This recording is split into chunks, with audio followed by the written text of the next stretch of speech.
حسن پہلے 2 میچز کے اندر 0 پر آؤٹ ہونے کے بعد کتنا پریشر آپ فیل کر رہے تھے اور اس پریشر کو ریلیز کرنے کے لیے کل پرسوں کیا کرتے رہے ہو, کچھ بتائیں گے بیک گراؤنڈ؟ بالکل, جب میں 2 میچوں میں آؤٹ ہوا تھا تو میرے مائنڈ میں تھا کہ بس اب کیونکہ پاکستان کا آپ کو پتہ ہے, پھر میں نے یہی سوچا تھا کہ ڈومیسٹک میں جاؤں, لیکن جس طرح آغا نے مجھے اور شاداب نے بیک کیا کہ یار ہمیں پتہ ہے آپ کے اسکل کا, آپ جب بھی کھیلو گے تو آپ میچ جتاؤ گے, تو اسی پہ بلیو تھا. اور آج بھی یہی تھا کہ میں نے پہلے ایک سنگل کرنا ہے انٹرنیشنل میں, تو جب وہ سنگل ہوا تو سارا پریشر ریلیز ہوا اور اس کے بعد میں نے اپنی گیم کھیلی.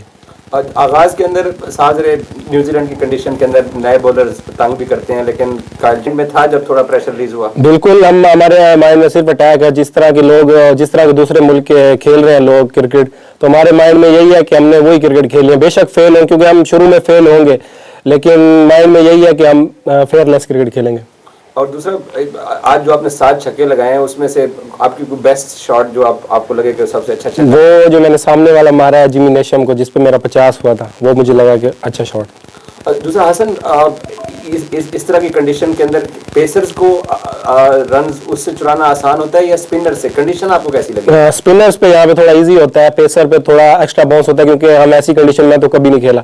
ہماری ڈومیسٹک کی آپ کو پتہ ہے وہاں کی پچز تھوڑے لو باؤنس ہوتی ہیں, تو پہلے 1-2 میچ مجھے لگے ہیں کہ یار ڈفرینٹ. پھر میں نے اپنی بیٹنگ کی اور کوچ کے ساتھ بیٹھ کے تھوڑی وہ بات کی کہ ہم کہاں پہ وہ غلط کر رہے ہیں, تو وہی پلان کر کے آج میں گیا تھا بیٹنگ پہ, تو الحمدللہ اس میں سکسیس ملی. جب سعودی کو آغا نے 2 چوکے لگائے اور اس کے بعد اس نے بات کر رہے تھے, ہم بھی دیکھ رہے تھے جیسے وہ آپ کو سینچری کا موقع دینا چاہ رہا اور آپ اسے کہہ بھی رہے تھے کہ آپ کو شاٹ اچھی آ رہی ہیں, تو وہ ذرا بتائیں کہانی. نہیں بالکل, اس نے بولا تھا, لیکن میں نے کہا تھا نہیں میچ فنش کرو, مجھے سینچری کا کوئی شوق نہیں ہے, انشاءاللہ میں آگے بھی کر سکتا ہوں. تو یہی بولا تھا کہ آپ میچ فنش کرو, میں اگر میرے نصیب میں ہوگا تو میں کر لوں گا.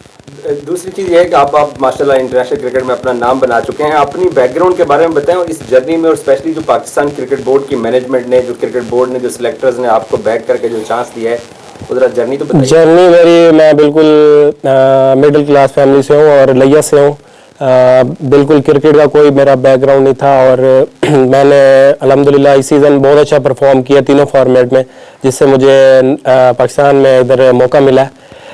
سلیکٹرز حسن چیمہ کی, مجھے جب میں 2 دفعہ آؤٹ ہوتا تھا تو اس کی مجھے میسیج اور کال آتی تھی کہ یار مجھے پتہ ہے کہ تم پلیئر ہو اور تم کرو گے.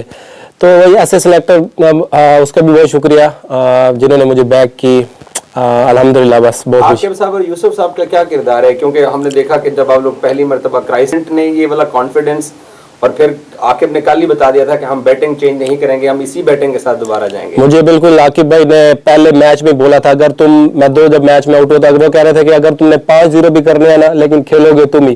تو اس طرح کا جب آپ کو کانفیڈنس ملتا ہے تو آپ میرے خیال میں کچھ بھی کر سکتے ہو. آج کی سنچری کا ڈیڈیکیشن آپ کو کس کو دینا چاہیں گے؟ ایک تو آپ کو بہت بہت مبارک ہو, کیونکہ یہ پاکستان کی چیزیں, پاکستان پوری قوم کی دعائیں آپ سمجھتے ہیں, اور ٹیم ورک تھا, یا کیا آپ سمجھتے ہیں کہ صرف آپ کی پرفارمنس؟ نہیں بالکل ٹیم ورک تھا, ہم نے بہت محنت کی ہے ان 4-5 دنوں میں, جو غلطیاں ہم نے کی ہیں اس سے سیکھے بھی ہیں, اور یہ میں اپنا 100 اپنے والد صاحب کو ڈیڈیکیٹ کرتا ہوں. وہ میرے لیے بہت دعا کرتے ہیں, اللہ ان کو لمبی زندگی. Thank you.